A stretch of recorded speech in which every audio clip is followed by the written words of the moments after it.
Imagine you're trapped in a bucket. There are no chains, no locked doors.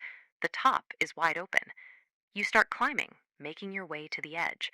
And just as you're about to pull yourself out, another crab reaches up and drags you back into the dark. Psychologists and behavioral researchers call this the crab mentality. It is the tendency for individuals within a group to discourage, undermine, or actively pull down someone who begins to rise above the accepted level of the rest of the group. The unsettling part of this phenomenon is that the people doing the pulling rarely wear a villain's costume. They aren't your rivals, they are your friends, your family members, your coworkers. They are the people standing right next to you who claim they want the absolute best for you. Think about a relationship you've had for years. You share the same struggles, the same complaints, the same lifestyle.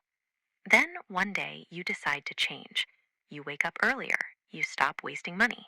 You study, you train, you build. Your life starts moving forward.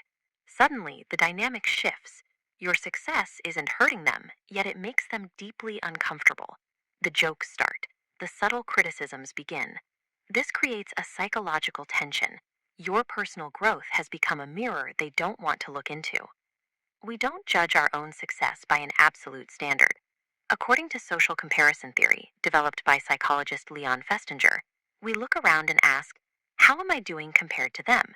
As long as everyone stays on the same level, the social equilibrium remains perfectly intact. But when one person breaks that baseline with an upward trajectory, it creates a problem. Your new discipline forces the other person to confront what they are choosing not to do. Holding two conflicting ideas, I could improve, and I am choosing not to, creates the psychological friction of cognitive dissonance. The brain seeks the easiest path to resolve disconnection. Changing your own habits takes immense effort. Changing your opinion about the person who just improved is effortless. The quickest way for a peer to relieve their own discomfort is to convince the climber to come back down. This mechanism is effective because of who is delivering the friction. If a stranger tells you your ambitions are unrealistic, you ignore them. But if a close friend or a parent says it, you listen. Their words carry the weight of trust and a shared identity. Their discouragement bypasses your normal defenses. You start wondering if you are taking things too seriously.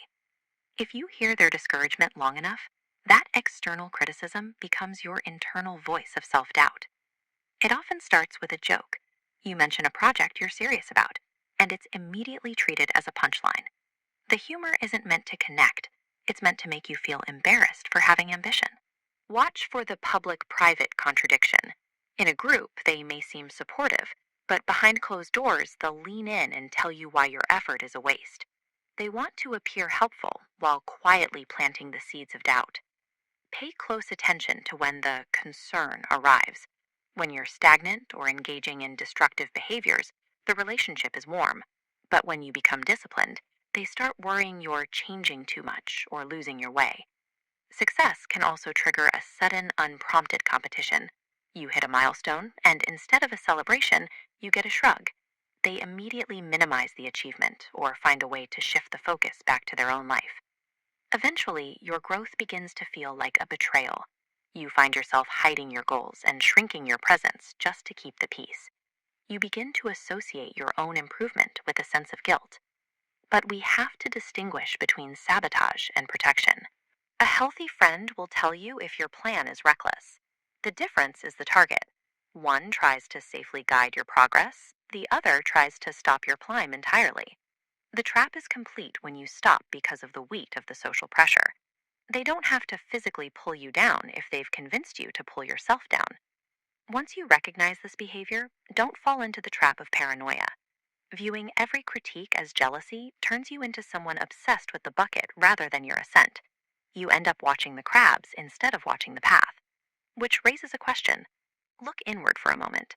Have you ever been the one reaching up to grab a friend's leg?